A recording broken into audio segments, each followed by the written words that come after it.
Sometimes the most extraordinary moments begin with the most ordinary requests. In a world where protocol rules everything and hierarchy determines who speaks and who listens, one woman's simple question would shatter years of military tradition in a single breath. What started as nervous laughter from seasoned officers would end in stunned silence when a two-star general's eyes fell upon something that made his blood run cold. 2 words tattooed in Gothic script that would rewrite everything they thought they knew about the quiet woman standing before them. This is not a story about following orders. This is not a story about military procedure. This is a story about what happens when the past refuses to stay buried, and when a moment of vulnerability becomes the key that unlocks secrets that were never meant to see daylight. Her name was Sarah Chen, and her request seemed so simple, so innocent, that it made grown men chuckle.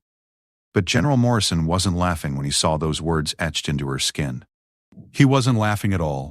The morning sun cast long shadows across Fort Braxton's main courtyard as Sarah Chen walked toward the administrative building, her civilian clothes making her stand out among the sea of military uniforms. She clutched a manila folder against her chest, its contents representing 3 months of paperwork, phone calls, and bureaucratic maze navigation. Today was supposed to be simple, just a routine request for access to military archives for her doctoral research on wartime communication systems. Sarah had always been methodical, perhaps obsessively so. Her colleagues at Georgetown University often joked that she could organize chaos itself into neat, labeled categories. This attention to detail had served her well in her academic career, but it also meant she approached everything with a level of preparation that others found either impressive or exhausting. Today's visit was no different. She had researched the proper procedures, filled out every required form, and even practiced her presentation the night before. The archive request office was located on the 2nd floor of a building that had seen better decades. The linoleum floors were polished but worn, and the fluorescent lights hummed with the persistent buzz of institutional efficiency. Sarah found herself in a waiting room that looked like it hadn't been updated since the 1980s, complete with wood-grain paneling and motivational posters featuring eagles and American flags. Behind the reception desk sat Corporal Martinez, a young man who looked like he'd rather be anywhere else in the world. He glanced up from his computer screen with the kind of expression that suggested he'd already mentally checked out for the day, despite it being only 9:30 in the morning. Sarah approached with what she hoped was a friendly but professional smile. "Good morning," she said, setting her folder on the counter. "I have an appointment to submit a research request for archival access." Dr. Sarah Chen from Georgetown University. Martinez nodded without enthusiasm and gestured toward a clipboard. "Fill this out and wait for your number to be called." The form was identical to 3 others she'd already completed, but Sarah dutifully filled it out again, understanding that military bureaucracy operated on its own logic. The waiting room gradually filled with other civilians and a few off-duty military personnel. Sarah found herself sitting next to an elderly man who was trying to trace his father's service record, and a young woman who needed documentation for a veteran's benefit claim. Everyone shared the same expression of patient resignation that comes with navigating government paperwork. When Sarah's number was finally called, she was directed to a small office where Captain Rodriguez, a middle-aged woman with graying hair and kind eyes, reviewed her request. The captain spread Sarah's documents across her desk with the practiced efficiency of someone who'd processed thousands of similar requests. "Doctoral research on communication systems during the Korean conflict," Captain Rodriguez read aloud. "Specifically focusing on field radio protocols and encryption methods used between 1951 and 1953. She looked up at Sarah. "This is pretty specific stuff. What's your background in military communications?" Sarah had anticipated this question. "I have a master's degree in electrical engineering, and I'm working on my PhD in military history. My focus is on how technological limitations affected strategic decision-making in the field." She paused, then added, "My grandfather served as a communications officer during that period, which is what initially sparked my interest." The captain nodded approvingly. Military personnel often responded well when research had a personal connection. "Well, the good news is that most of the documents from that period have been declassified. The challenging news is that they're not digitized, so you'll need physical access to the archives." This was exactly what Sarah had hoped to hear. Digital records, while convenient, often lacked the marginal notes, unofficial communications, and contextual materials that made historical research truly valuable. "I'm prepared for that. I have funding for extended research time and I understand the security protocols involved." Captain Rodriguez began stamping various forms with the kind of mechanical precision that suggested she'd performed this action thousands of times. Your request looks complete, but you'll need final approval from the base commander's office. It's just a formality for civilian researchers. But General Morrison likes to personally review any requests involving classified material, even if it's been declassified. Sarah felt a small flutter of nervousness. She'd researched General Morrison and knew he had a reputation for being thorough but fair. Still, the idea of presenting her research to a two-star general felt intimidating. When might that meeting take place? Actually, you're in luck, Captain Rodriguez said, glancing at her computer screen. The general has some time this afternoon. His aide, Major Thompson, can see you at 2 p.m. to do the preliminary review.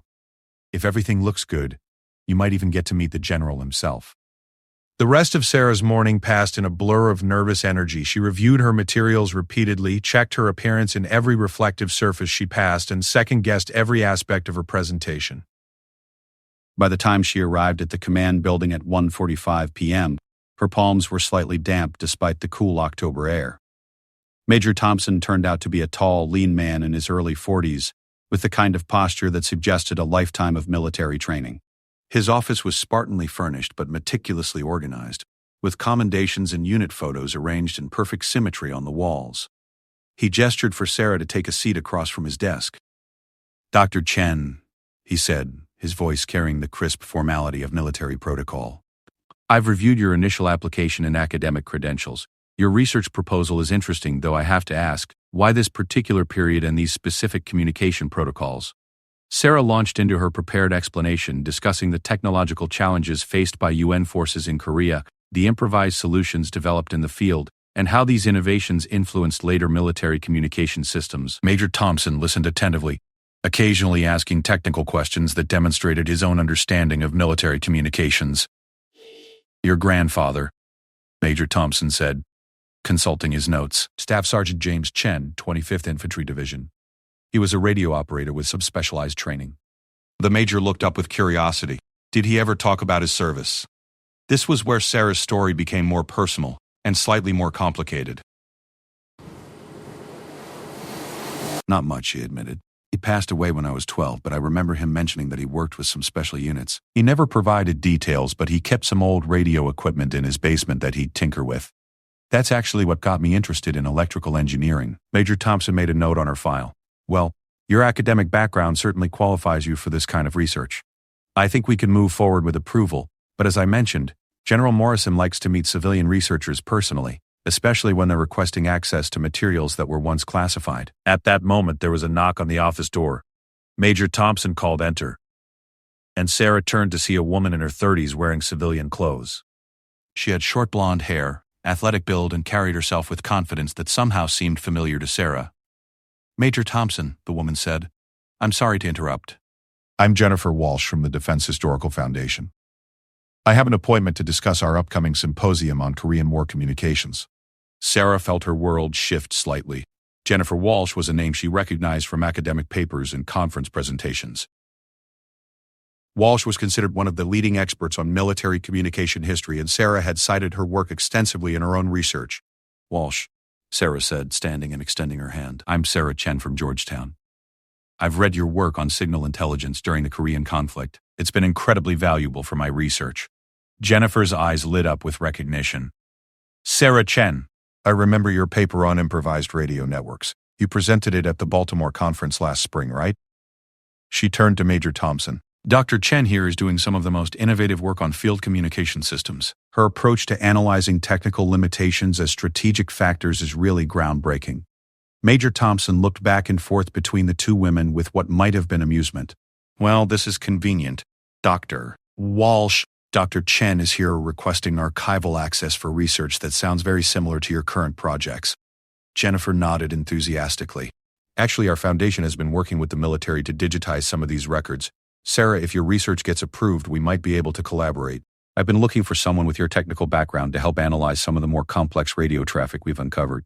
The conversation continued for another 20 minutes, with Jennifer and Sarah discussing their respective research while Major Thompson listened and occasionally asked clarifying questions. "Let's turn to Dead Town." Sarah found herself relaxing as the academic discussion flowed naturally, and she could see that Major Thompson was impressed by the scholarly legitimacy of her work. "Chen," Major Thompson finally said, "I think your request is going to be approved without any issues. Dr. Bodyventers, Walsh's endorsement certainly doesn't hurt, and your background checks came back clean. He paused, consulting his calendar. General Morrison should have a few minutes available shortly. Why don't I take you over to his office and we can get this wrapped up?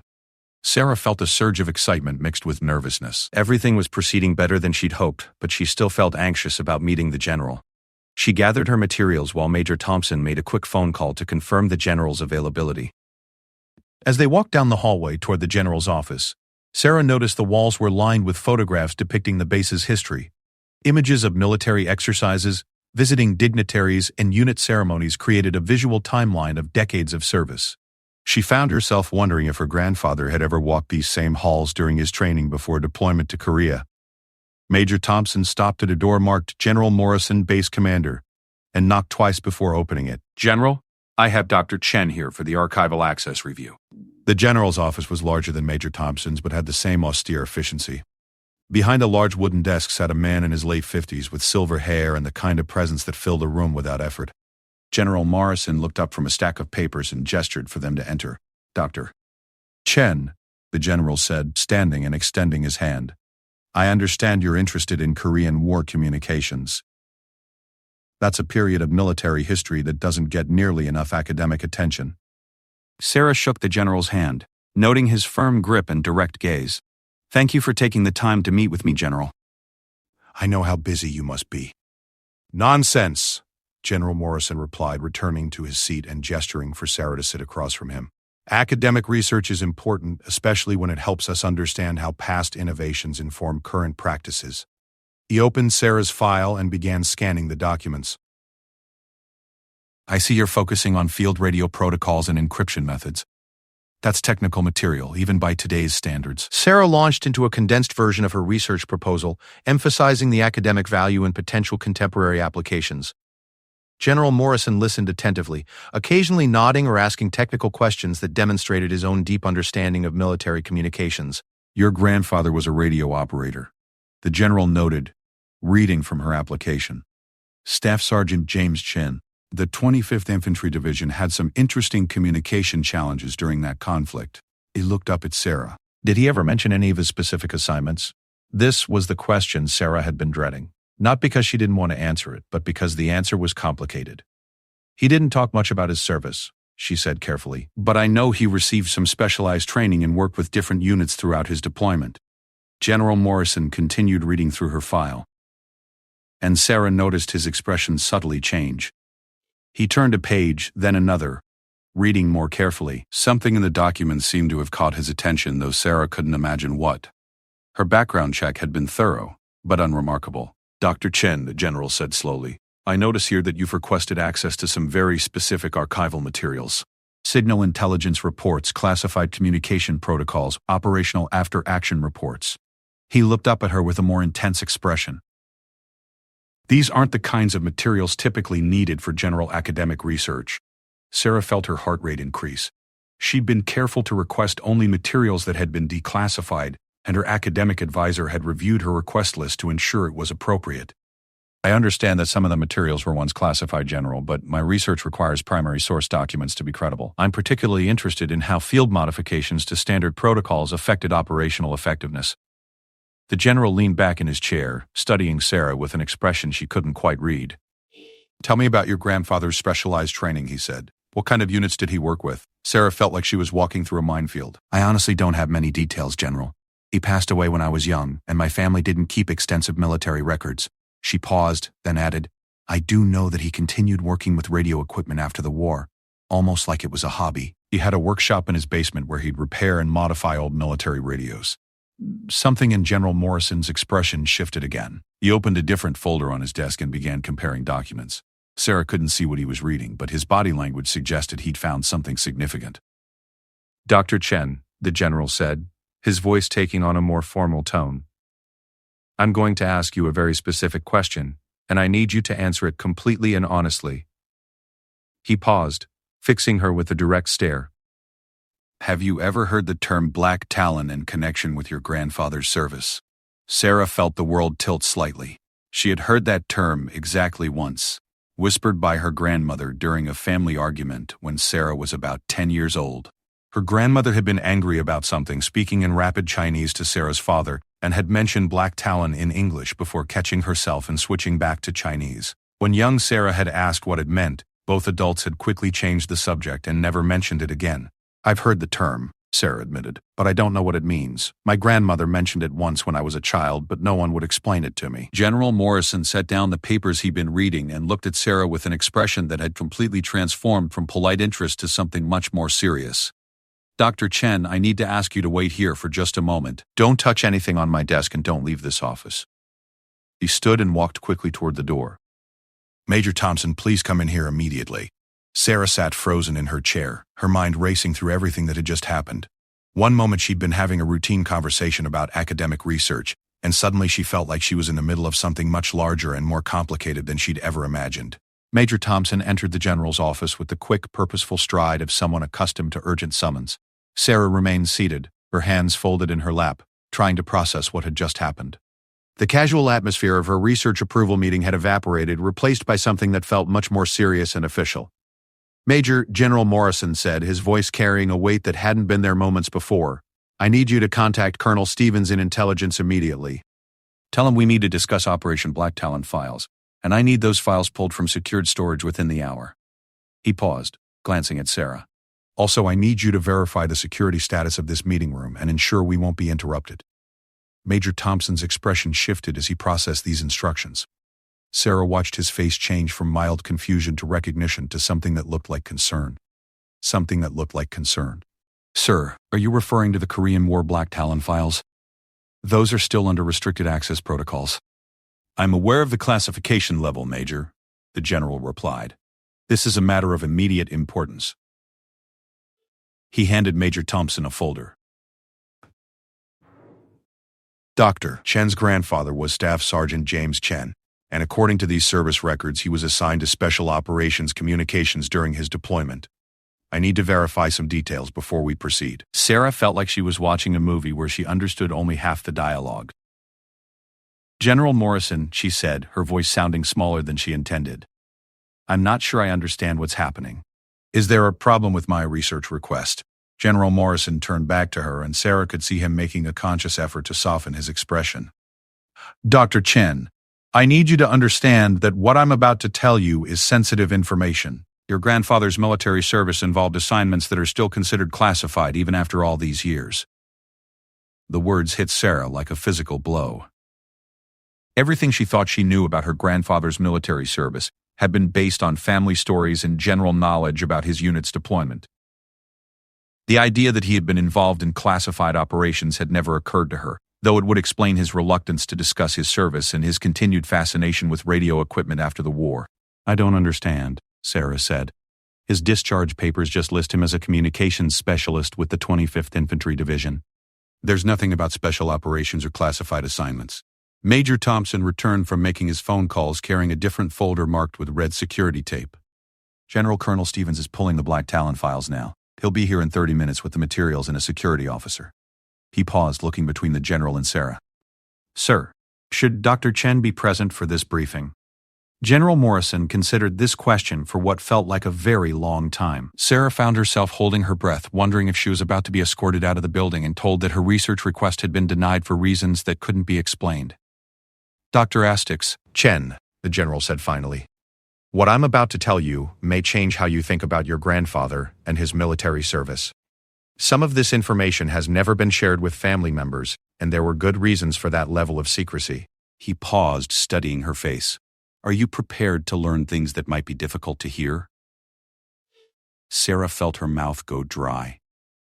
Every instinct told her to say yes, that she needed to know the truth about her grandfather's service. But she also sensed that once she heard whatever the general was about to tell her, there would be no going back to the comfortable ignorance she'd lived with for her entire adult life. "I need to know," she said quietly. "My entire doctoral research is based on understanding how communication systems function during that period. If my grandfather was involved in something that's relevant to my work, then I need to understand what that was." General Morrison nodded slowly. "Very well. But before we continue, I need you to sign some paperwork acknowledging that you understand the sensitive nature of what you're about to learn." He pulled out several official-looking forms, This isn't about restricting your research, Dr. Chen. This is about ensuring that information that could still affect national security doesn't become public inadvertently. Sarah read through the forms carefully, noting that they were essentially confidentiality agreements that bound her to keep sensitive information classified unless specifically authorized to discuss it. The language was dense and formal, but the basic message was clear. Whatever she was about to learn, she couldn't write about it, publish it, or discuss it without official permission. As she signed the documents, Sarah wondered if this was how her grandfather had felt when he'd taken similar oaths decades earlier.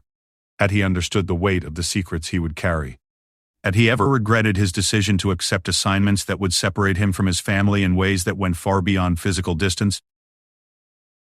Colonel Stevens arrived exactly 30 minutes later, accompanied by a stern-looking woman in civilian clothes who introduced herself as Agent Parker from the Defense Intelligence Agency. They carried 2 locked briefcases and had the kind of serious expressions that suggested this wasn't a routine meeting for any of them. "General Morrison," Colonel Stevens said after the introductions were complete. "I have to say that this is highly unusual. The Black Talon files haven't been accessed in over 15 years, and the operational details are still considered sensitive enough to require special authorization." Agent Parker opened one of the briefcases and removed a thick folder marked with multiple security classifications.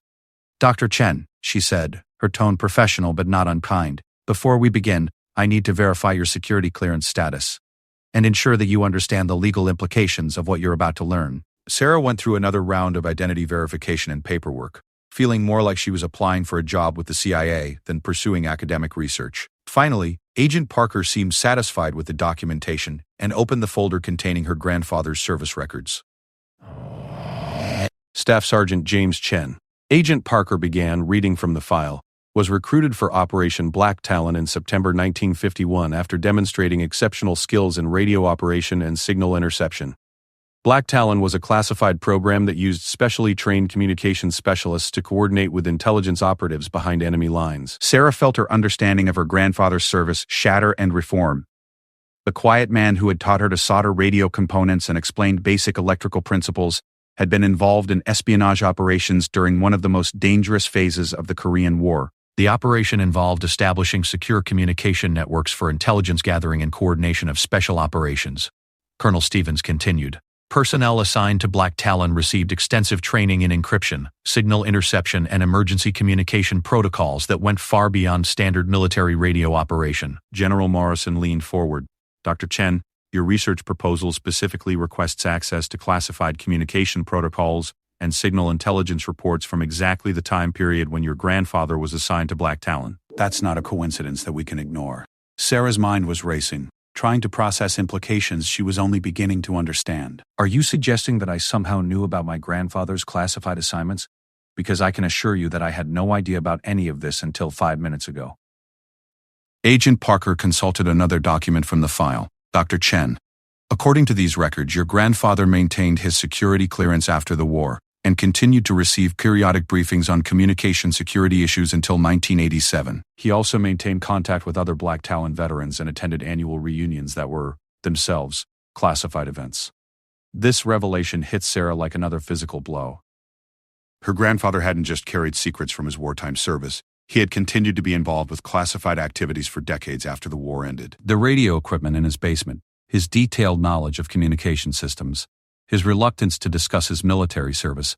Suddenly everything made sense in a way that was both illuminating and disturbing. "There's more," Colonel Stevens said, turning to another section of the file. Staff Sergeant Chen was specifically cited for developing several innovations in field communication protocols that are still classified today. His technical modifications to standard radio equipment allowed Black Talon operatives to maintain secure communications in situations that should have been impossible. Sarah felt a strange mixture of pride and bewilderment. Her grandfather, the quiet man who had patiently taught her basic electronics, had been an innovator whose work was apparently still considered too sensitive to discuss openly more than 70 years later. "Dr. Chen," General Morrison said, "here's where your situation becomes particularly interesting. Your research proposal requests access to exactly the kinds of technical innovations that your grandfather developed. Your academic background in electrical engineering, combined with your focus on field communication protocols, suggests knowledge that goes beyond what would be available in public sources." Sarah realized with growing horror where this conversation was heading. General, I need to be absolutely clear about something. Everything I know about military communications comes from published sources, academic research, and general technical knowledge. My grandfather never discussed his classified work with me, and I never had access to any restricted materials. Agent Parker looked up from the file she was reading. Dr. Chen, I believe you're telling the truth about not having conscious knowledge of your grandfather's classified work. But there's something else we need to discuss. She pulled out a photograph from the file and placed it on the desk where Sarah could see it. The photograph showed a group of military personnel in what appeared to be a communications center. Sarah immediately recognized her grandfather, much younger than she'd ever known him, standing behind a complex array of radio equipment. But what made her gasp was that some of the equipment in the photograph looked remarkably similar to the modified radios she'd seen in his basement workshop. After the war, Agent Parker continued, your grandfather was authorized to maintain certain pieces of equipment for research and development purposes. The military continued to consult with Black Talon veterans on communication security issues, and several of them, including your grandfather, kept workshop facilities where they could test new approaches to secure communications. Sarah stared at the photograph, memories flooding back of afternoons spent in her grandfather's basement workshop. She'd always assumed he kept the old military radios as a hobby, the way some veterans kept uniforms or medals. The idea that he had been maintaining an active research facility under government authorization had never occurred to her. Dr. Faix Chen, Colonel Stevens said, this is where we need to ask you some very specific questions about your grandfather's workshop and any materials or knowledge that might have been passed down to you. Sarah felt like the ground was shifting beneath her feet. I spent time in his workshop when I was a child, but he never explained what the equipment was for beyond basic electronics education. After he died, my grandmother cleaned out the basement and donated everything to a military surplus store. Agent Parker made a note in the file. We'll need to verify what happened to that equipment, Dr. Chen. Some of the innovations your grandfather developed are still considered sensitive, and the military needs to account for any materials that might have entered civilian circulation. General Morrison leaned back in his chair, studying Sarah with an expression that had grown increasingly thoughtful. Dr. Chen, I need to ask you a direct question, and I need you to think carefully before you answer. In all your time studying military communications and preparing your research proposal, did you ever feel like you had insights or knowledge that seemed to come from sources you couldn't identify? The question caught Sarah off guard, because it touched on something she'd never quite been able to explain about her academic work.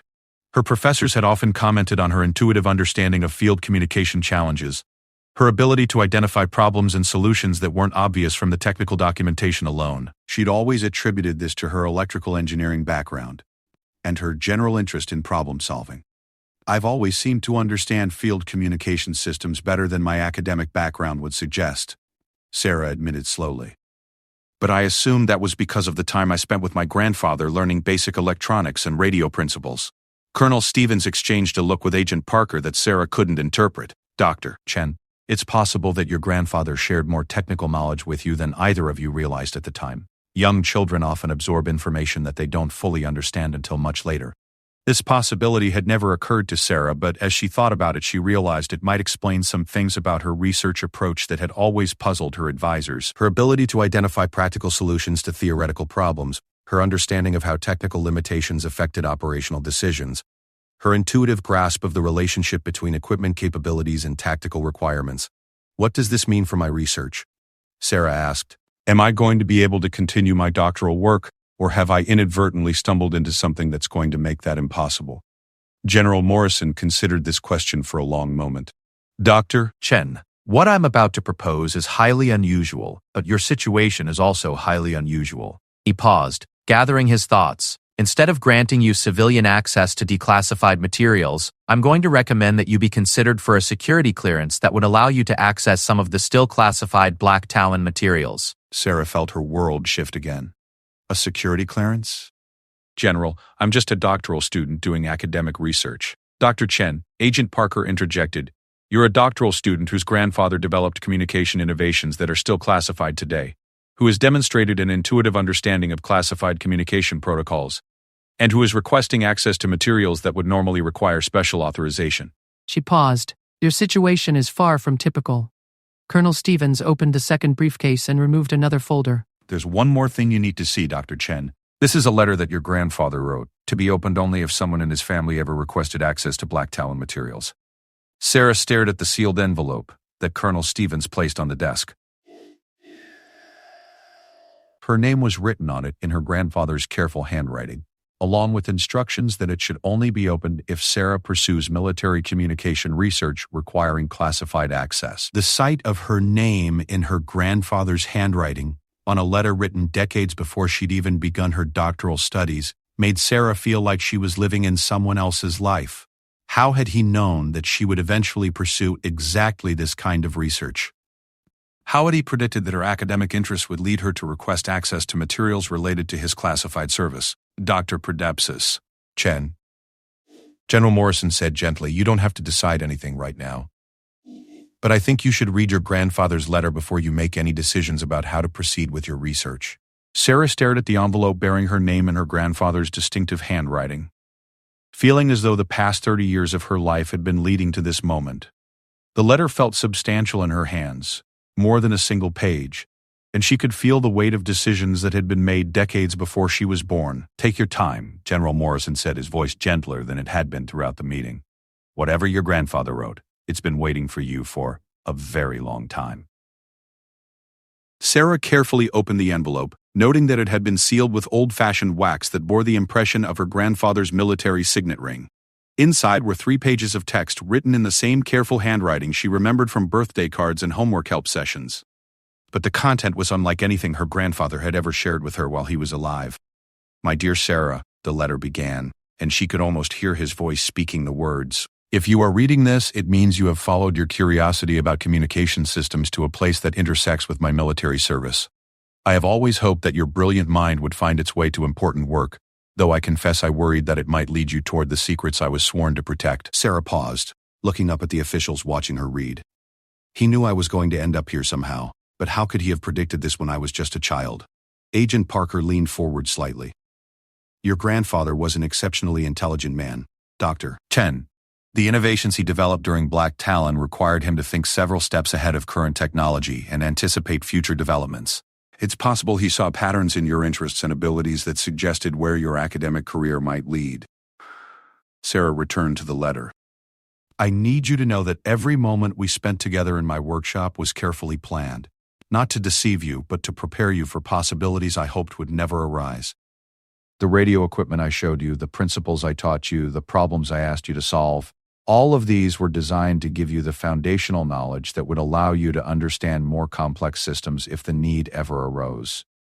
This revelation sent a chill through Sarah as she remembered those afternoons in her grandfather's basement. What she'd thought were casual lessons had apparently been a systematic curriculum designed to prepare her for something he'd hoped she'd never need to know. "The technical innovations I developed during Black Talon were not just improvements to existing systems," the letter continued.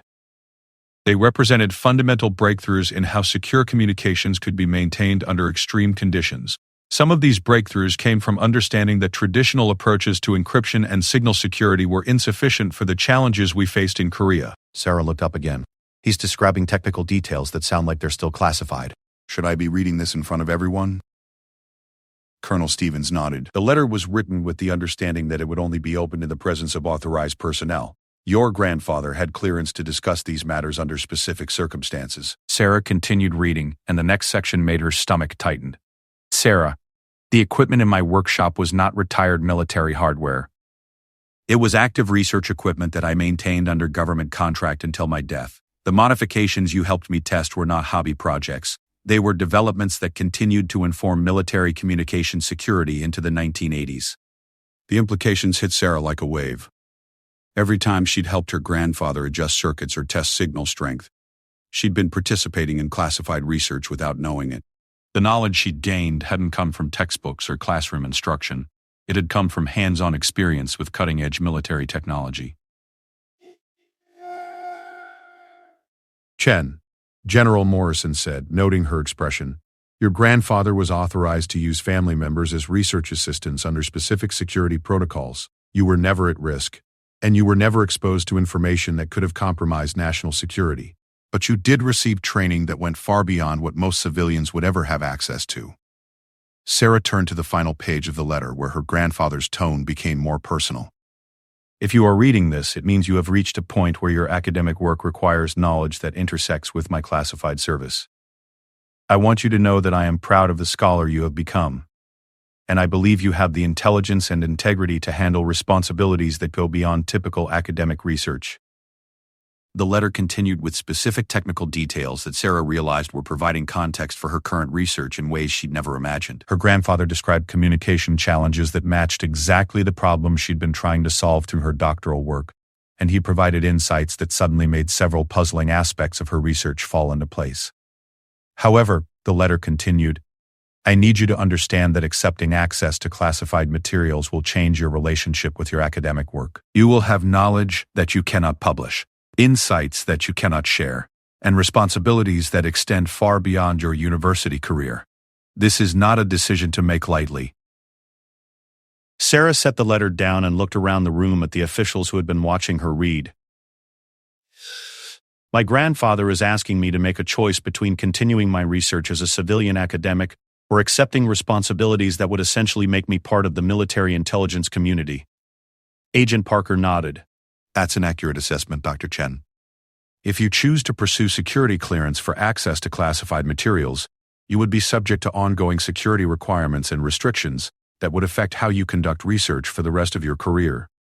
Colonel Stevens added, "However, you would also have access to materials and knowledge that could make your research significantly more valuable and comprehensive. The civilian academic community has only a partial understanding of how military communication systems actually function under operational conditions." Sarah felt the weight of the decision settling on her shoulders. Everything she'd worked toward in her academic career had led to this moment, but accepting would fundamentally change the nature of her work and her relationship with her field of study. "There's something else," General Morrison said, pulling out another folder. "Dr. Chen, if you choose to pursue security clearance, there's a possibility that your research could contribute to current military communication challenges. Your background and your grandfather's technical legacy suggest that you might be uniquely qualified to work on problems that the Department of Defense is facing right now." This was yet another dimension Sarah hadn't considered. The idea that her historical research might have contemporary applications was exciting, but it also suggested that accepting classified access would lead her away from pure academic research towards something more like military consulting. "What kind of current challenges?" Sarah asked, her curiosity overcoming her caution. Agent Parker exchanged a look with Colonel Stevens before responding. "Without going into classified details, I can tell you that modern military communication faces some of the same fundamental challenges that your grandfather encountered in Korea. Technology is advanced, but the basic problems of maintaining secure communications in hostile environments with unreliable infrastructure remain largely unsolved." Sarah realized that this conversation had moved far beyond her original request for archival access. She was being offered an opportunity to contribute to active military research based on knowledge and insights that traced back to her grandfather's classified work decades earlier. "Dr. Chen," Colonel Stevens said, "we need to give you time to consider your options, but I want to be clear about what we're offering. This isn't just access to historical materials for academic research. This is an invitation to participate in ongoing efforts to solve communication problems that have strategic importance for current military operations." The room fell silent as Sarah tried to process everything she'd learned. Her simple request to access declassified documents for her doctoral research had revealed family secrets that went back decades, technical knowledge that she'd acquired without realizing it, and opportunities that could reshape her entire career trajectory. "How long do I have to decide?" Sarah asked. "Take whatever time you need," General Morrison replied, "but I should mention that there's one more piece of information that might influence your decision." He opened yet another folder and removed a photograph. "Dr. Chen, this picture was taken at a Black Talon reunion in 1985. Your grandfather is in the center, but I want you to look at the person standing next to him." Sarah studied the photograph and gasped. The woman standing next to her grandfather was clearly recognizable as a much younger version of Dr. Jennifer Walsh, the defense historian she'd met earlier that day. Dr. Walsh was at a classified military reunion. Dr. Walsh's father was also part of Operation Black Talon, Agent Parker explained. "She faced a similar decision to yours about 15 years ago and chose to pursue security clearance so she could research her father's service. Her work since then has been invaluable to both the academic community and the Department of Defense." This revelation recontextualized everything Sarah had learned about Jennifer Walsh's career. The respected academic whose work she'd cited extensively had been operating with access to classified materials for years, conducting research that bridged academic scholarship and active military applications. Dr. Walsh has actually been hoping to find someone with your specific background to collaborate on current projects, Colonel Stevens continued. Your grandfather's innovations are directly relevant to communication challenges the military faces today, and Dr. Walsh believes that someone with your technical background and family connection to the original research would be ideal for helping advance this work. Sarah felt like she was standing at a crossroads that would determine not just her immediate academic future, but the entire direction of her professional life. Accept civilian access to limited materials and continue her research within traditional academic boundaries, or accept security clearance and enter a world where her work would have direct applications to national security. There's one more thing in your grandfather's letter, Sarah said, realizing she hadn't finished reading the final page. She picked up the letter and read the closing paragraphs aloud. Sarah, whatever you decide about pursuing this path, I want you to know that the most important thing I taught you was not about radios or electronics. It was about the responsibility that comes with knowledge. Whether you choose to work within the academic community or accept the additional responsibilities of classified access, remember that knowledge is only valuable when it serves purposes larger than personal advancement. The letter concluded with a technical addendum that made Sarah's heart race. Her grandfather had included specific details about several innovations he'd developed, along with notes about problems he'd never been able to solve. Reading through these technical details, Sarah realized that her current research had been unconsciously building towards solutions to exactly the problems her grandfather had identified decades earlier. Dr. Chen, General Morrison said after she'd finished reading, I think your grandfather would have been proud to see how your academic work has evolved. Whether you choose to pursue classified access or continue your research through civilian channels, you've already demonstrated the kind of analytical thinking and technical understanding that made his innovations possible. Sarah folded the letter carefully and placed it back in the envelope. The weight of the decision hadn't diminished, but she now understood that it wasn't just about her academic career, it was about whether she was prepared to accept the kind of responsibilities her grandfather had carried, and whether she was ready to use her knowledge in service of something larger than her doctoral research. I need some time to think about this, Sarah said finally. This is not a decision I can make sitting in this office, no matter how compelling the arguments are. Agent Parker nodded. That's exactly the right approach, Dr. Chen. Take whatever time you need. If you decide to pursue security clearance, the process will take several months anyway. If you decide to continue with civilian access, we can arrange for you to receive the declassified materials you originally requested. As the meeting concluded and the officials began gathering their files, Sarah realized that she would never be able to return to the innocent curiosity that had brought her to the base that morning. Whatever she decided about classified access, she now knew that her academic interests had been shaped by forces and knowledge that went far beyond what she'd ever imagined. The afternoon sun was setting as Sarah walked back to her car, carrying the weight of secrets that had been hidden for decades and decisions that would shape the rest of her life. Her grandfather's letter felt like a bridge between past and future, between the quiet man who had taught her to love learning and the complex legacy of service and sacrifice that she was only beginning to understand. Sarah spent the next 3 weeks in a state of constant internal debate that affected every aspect of her daily life. Her Georgetown office, usually a sanctuary of organized research and quiet contemplation, felt different now that she knew her academic work had been unconsciously building toward questions that involved national security. Every book she opened, every paper she read, every conversation with fellow graduate students reminded her of the decision waiting for her. Her dissertation advisor, Dr. Patricia Harrison, noticed the change immediately. Dr. Harrison was a sharp-eyed woman in her 60s who had built her career on understanding the intersection between technology and military history. During their weekly meeting, she set aside the draft chapter Sarah had submitted and fixed her with a concerned look. Sarah, you've been distracted for weeks. Your writing is technically sound, but it lacks the engagement and curiosity that normally characterizes your work. Dr. Harrison leaned back in her chair. What's going on? Are you having second thoughts about your research direction? Sarah found herself in the awkward position of wanting to discuss her situation with the one person whose advice she most valued, while being bound by confidentiality agreements that prevented her from explaining what was really happening. I've been offered some opportunities that might change the scope of my research, she said carefully. I'm trying to decide whether to pursue them. Dr. Harrison raised an eyebrow. What kind of opportunities? Academic positions don't usually create this level of internal conflict. Sarah chose her words carefully.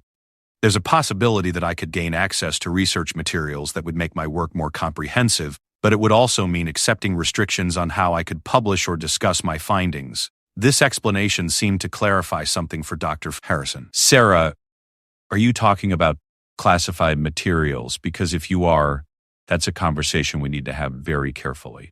Sarah was surprised by her advisor's immediate recognition of the situation. How did you know? Dr. Kipling's contact. Harrison smiled with the expression of someone who had been expecting this conversation. Sarah, I've been supervising graduate research for 30 years. When a student who's been working on military communication systems suddenly becomes cagey about new opportunities involving publication restrictions, it doesn't take a genius to connect the dots. She paused. Also, I received a call last week from someone at the Department of Defense asking about your academic background and research capabilities. This revelation caught Sarah completely off guard. Someone from the DoD called you? What did they want to know? They wanted to verify your academic credentials and get my assessment of your research skills and personal integrity, Dr. Harrison replied.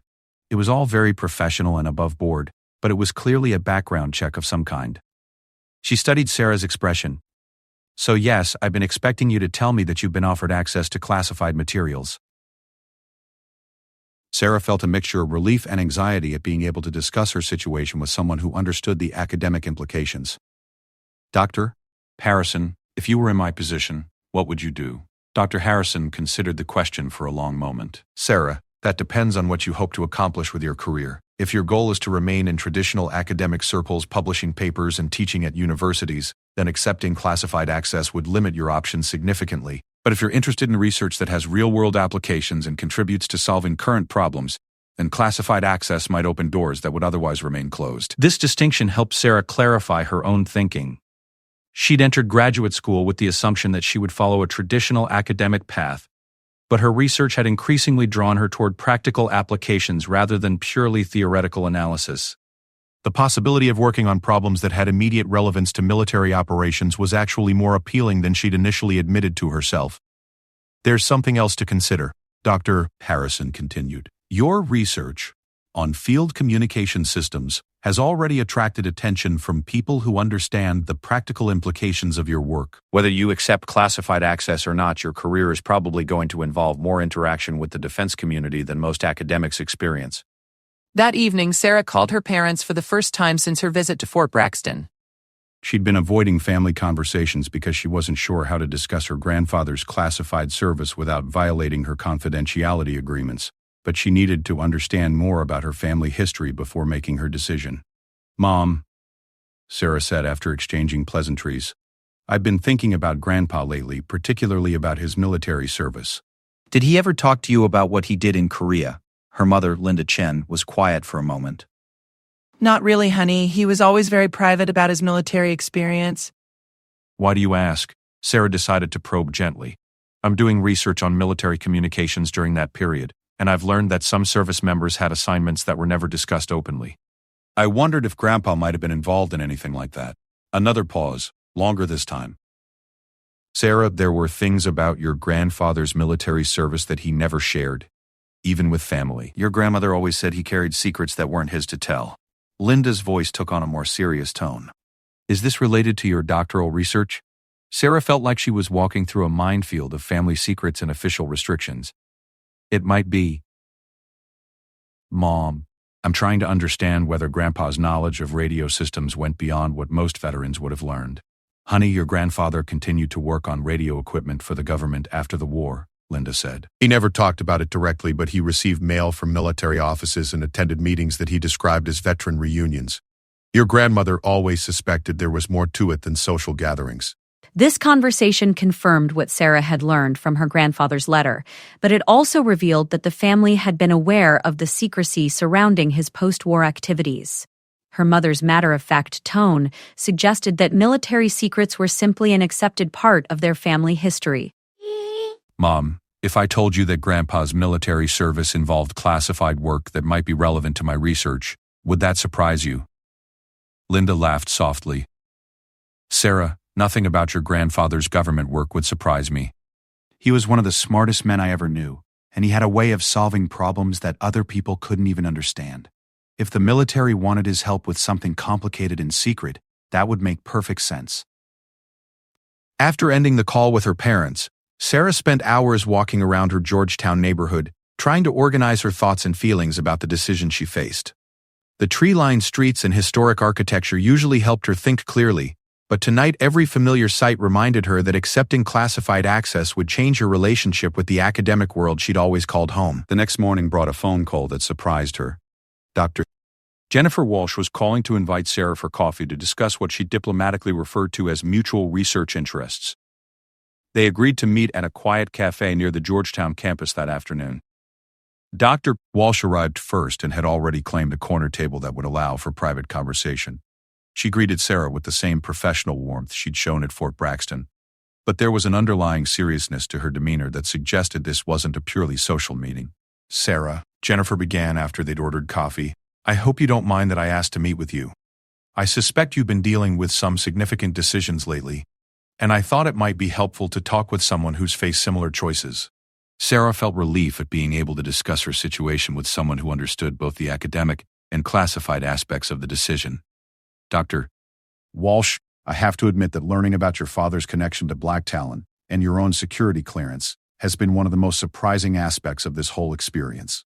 Jennifer smiled. "Please, call me Jennifer. And yes, I imagine it was surprising to discover that your academic colleague has been operating in classified circles for years." She paused as their coffee arrived.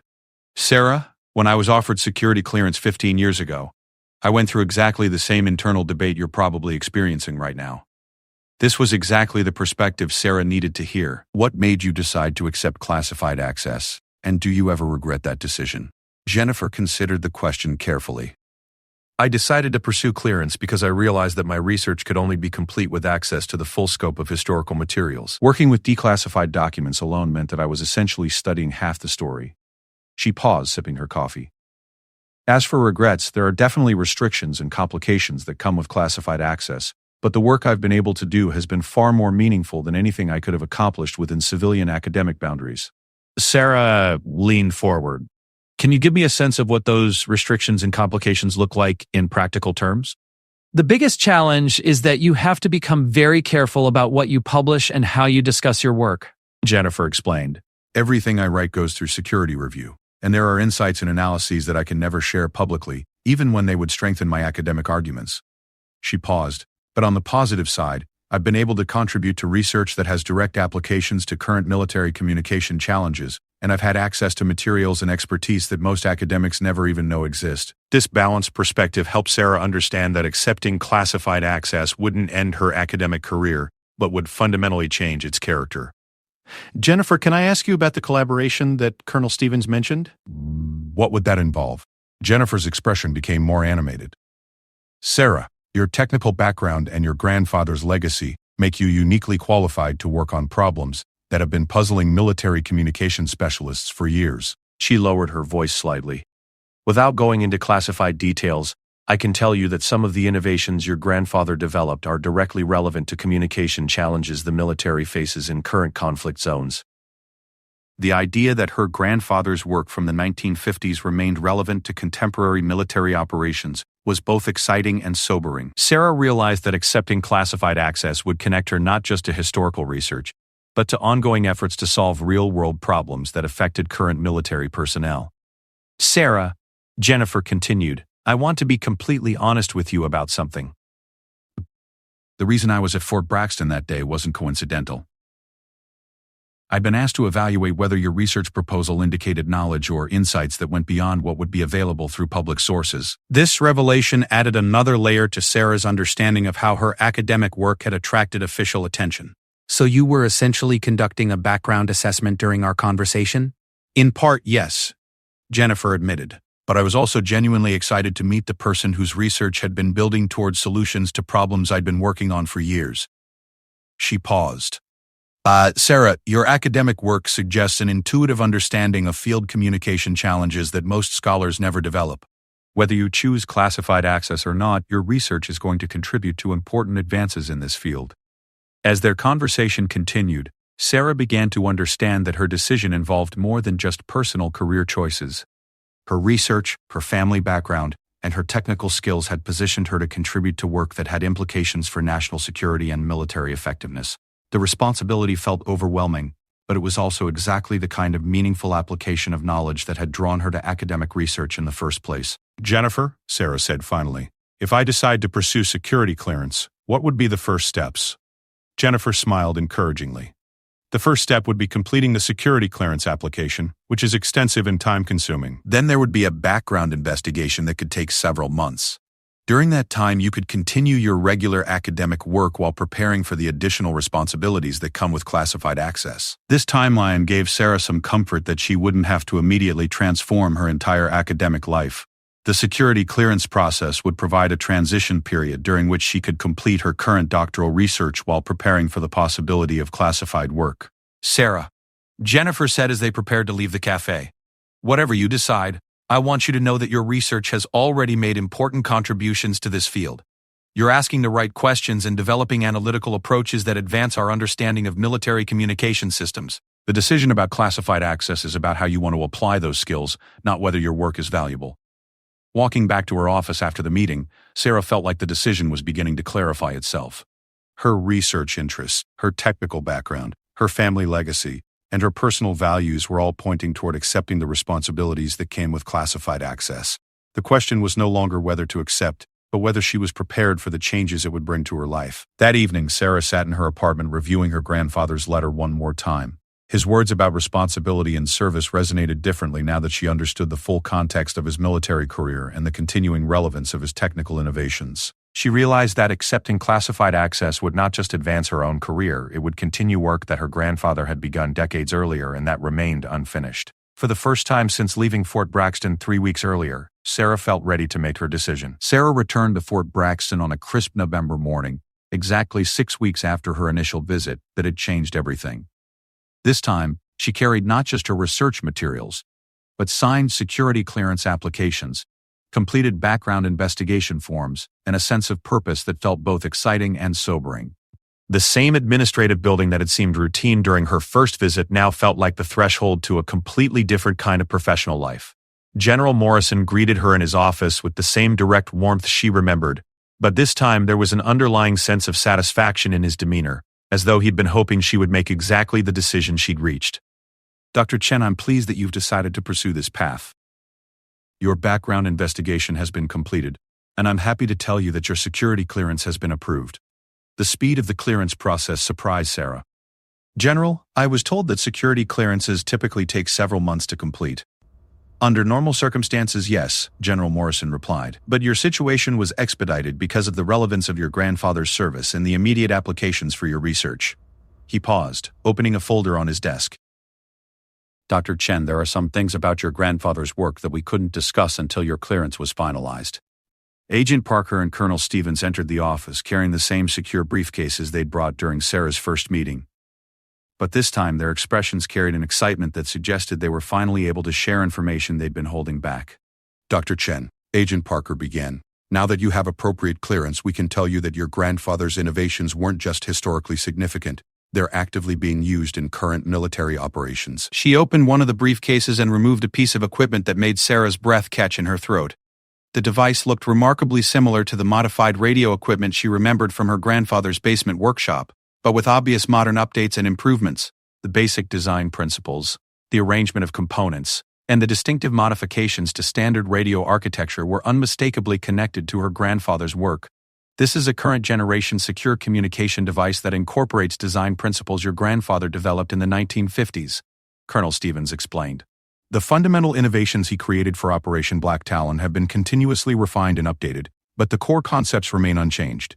Sarah examined the device carefully, recognizing elements that connected directly to equipment she'd helped her grandfather test decades earlier. The realization that her childhood afternoons in his workshop had involved active participation in developing technology that was still protecting military personnel felt overwhelming. Dr. Chen, General Morrison said, this is why your research and your decision to accept classified access are so important. You have a unique combination of technical understanding, historical knowledge, and practical experience with your grandfather's innovations.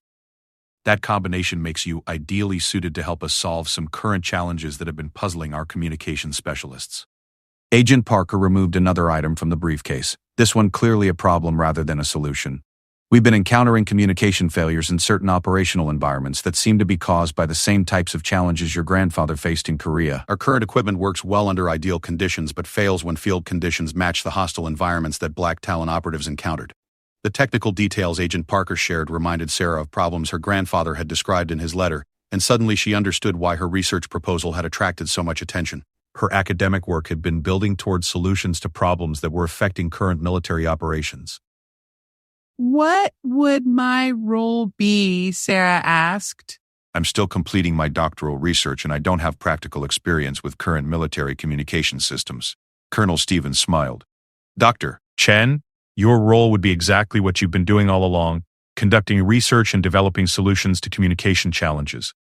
The difference would be that your research would have immediate applications to current problems, and you'd have access to technical resources and expertise that aren't available to civilian academics. Jennifer Walsh entered the office at that moment, carrying her own set of classified materials. Sarah, I'm so glad you decided to join this project. We've been waiting for someone with your specific background to help us tackle some problems that have been stalled for months. The reunion with Jennifer felt different this time, now that Sarah understood they would be working together as colleagues rather than as academic acquaintances. Jennifer's enthusiasm was infectious, and Sarah could see that the work she was being invited to join had the kind of immediate relevance that made academic research truly meaningful. Jennifer, Sarah said, can you give me a sense of what our collaboration would involve? I want to understand how this would work alongside my doctoral research. Jennifer opened her materials and spread several documents on General Morrison's conference table. Sarah, your doctoral research has actually been building toward exactly the work we need to do. The historical analysis you've been conducting provides the foundation for understanding why current systems fail under specific conditions, and your technical background gives you the tools to develop solutions. Looking at the documents Jennifer had brought, Sarah could see that her academic work had been more relevant to current military needs than she'd ever imagined. Her analysis of field communication failures during the Korean War mapped directly onto problems that contemporary military units were experiencing in similar operational environments. Dr. Chen, Agent Parker said, there's one more thing you should know. Your grandfather left specific instructions that if you ever gained security clearance, you should have access to his personal research notes and technical specifications that were never incorporated into official military documentation. Colonel Stevens produced yet another sealed envelope, this one marked with multiple security classifications. These are your grandfather's private notes on innovations he developed after the war, including solutions to problems he identified but never had the opportunity to implement. Sarah opened this envelope with hands that trembled slightly, understanding that she was about to learn technical details that had been kept secret for decades. Her grandfather's notes were written in the same careful handwriting as his letter, but the content was dense technical material that demonstrated the sophistication of his post-war research. Reading through the notes, Sarah realized that her grandfather had continued developing communication innovations for decades after his military service ended, and that many of his later ideas had never been tested or implemented. The problems he'd identified and the solutions he'd proposed were directly relevant to the challenges that Jennifer and her colleagues were currently facing. My grandfather was still working on active research problems when he died, Sarah said, looking up from the notes. These specifications describe solutions to problems that you're dealing with right now. Jennifer leaned over to examine the documents. Sarah, this is incredible. Your grandfather identified communication challenges in the 1980s that we're just beginning to understand today. His proposed solutions could save us years of development time. General Morrison stood and walked to the window overlooking the base courtyard. Dr. Chen, what you're holding represents more than 30 years of continuous research by one of the most innovative military communication specialists in American history. Your grandfather never stopped working on problems related to secure field communications, and his final research was specifically intended to be continued by someone with your exact combination of skills and knowledge. The weight of this legacy felt enormous, but it also felt like a natural continuation of work that had been part of Sarah's life since childhood. Her grandfather had been preparing her for this moment without her knowing it, and her academic career had been building toward exactly this kind of applied research. Dr. Richel? Please? Chen, Agent Parker said, we need to be clear about what we're offering you. This isn't just access to historical materials for academic research. This is an invitation to lead a research team that would be responsible for developing next-generation military communication systems based on your grandfather's innovations. This revelation transformed Sarah's understanding of what she was being offered. Rather than simply conducting research with classified materials, she would be taking responsibility for continuing her grandfather's work and applying it to current military needs. The opportunity was far larger and more significant than anything she'd imagined when she'd first requested archival access. What would this mean for my doctoral research? Sarah asked. Would I be able to complete my degree while working on classified projects? Dr. Harrison entered the office at that moment, carrying academic materials that surprised Sarah. Actually, Sarah, your doctoral research can be restructured to incorporate your classified work. We've been working with Georgetown and the Department of Defense to create a research framework that allows you to complete your degree while contributing to classified projects. Seeing her academic advisor in this context felt surreal, but it also provided reassurance that she wouldn't have to choose between her academic goals and the opportunity to contribute to meaningful research with immediate applications. Sarah, Dr. Harrison continued, your doctoral research would focus on the historical development of field communication systems, with a classified addendum that examines contemporary applications of historical innovations. You'd essentially be writing the definitive academic study of your grandfather's work while simultaneously applying his ideas to current problems. This framework satisfied both Sarah's academic ambitions and her desire to contribute to research with practical applications. She would be able to complete her degree while taking on responsibilities that extended far beyond typical doctoral research. Dr. Chen, General Morrison said, returning to his desk, I need to ask you directly. Are you prepared to accept leadership responsibility for research that could affect the safety and effectiveness of military personnel in active combat zones? The question brought home the real-world implications of the work she was being offered. This wasn't just about completing her education or advancing her career. It was about developing technology that would be used by people whose lives depended on reliable communication systems. Sarah thought about her grandfather's letter and his emphasis on responsibility and service. She thought about the military personnel she'd met during her visits to Fort Braxton, and the knowledge that communication failures in combat zones could have life-or-death consequences. She thought about the unique combination of knowledge, skills, and family legacy that had brought her to this moment. General Morrison, Sarah said, her voice steady despite the magnitude of what she was accepting. I'm prepared to take on that responsibility. My grandfather carried it for decades, and I understand that this work is about more than academic research or personal achievement. The general smiled with obvious satisfaction. Dr. Chen, welcome to a very exclusive community of researchers whose work directly serves national security interests. He paused, then added, your grandfather would have been proud to see his innovations continuing through your research. As the meeting concluded and the officials began discussing timelines and logistics for Sarah's transition to classified research, she felt a profound sense of connection to her grandfather's legacy and purpose. Her simple request for archival access had led to discoveries about family history, revelations about her own academic preparation, and opportunities that would shape the rest of her professional life. Standing in General Morrison's office, were surrounded by classified materials that contained decades of her grandfather's research. Sarah understood that she had found her life's work. The circle that had begun with a curious child learning basic electronics in a basement workshop was completing itself through her acceptance of responsibilities that connected past innovations to future possibilities. Her grandfather's quiet preparation, her own academic journey, and the immediate needs of military communication systems had converged in a way that felt both surprising and inevitable. Sarah Chen was no longer just a doctoral student conducting historical research. She was now the custodian of innovations that had protected lives for decades and would continue to do so through her continued work. The laughter that had greeted her initial request had been replaced by recognition that she carried knowledge and capabilities that were both rare and valuable. Her name would never be widely known outside classified circles, but her work would continue the legacy of innovation and service that her grandfather had begun during the most dangerous assignments of the Korean War. As Sarah left Fort Braxton that November afternoon, she carried with her the weight of secrets, the excitement of meaningful work, and the satisfaction of understanding that her life's path had been leading toward exactly this moment of service and responsibility. The black Talon tattoo that had stopped General Morrison's conversation 6 weeks earlier was no longer a mysterious reference to family secrets. It was a symbol of continuity between past and future, between one generation's innovations and another's applications of that knowledge to protecting the next generation of military personnel. Her grandfather's work would continue, and through Sarah's research and development efforts, new innovations would emerge to meet challenges that James Chen could never have anticipated but that his foundational work had made it possible to address. The cycle of innovation, service, and protection would continue, carried forward by the granddaughter who had unknowingly been prepared for this responsibility through every afternoon spent learning about radios in a basement workshop that was never just a hobby space but always a laboratory where the future of military communications was being developed. Her request drew laughter. Then the general noticed Black Talon and everything stopped.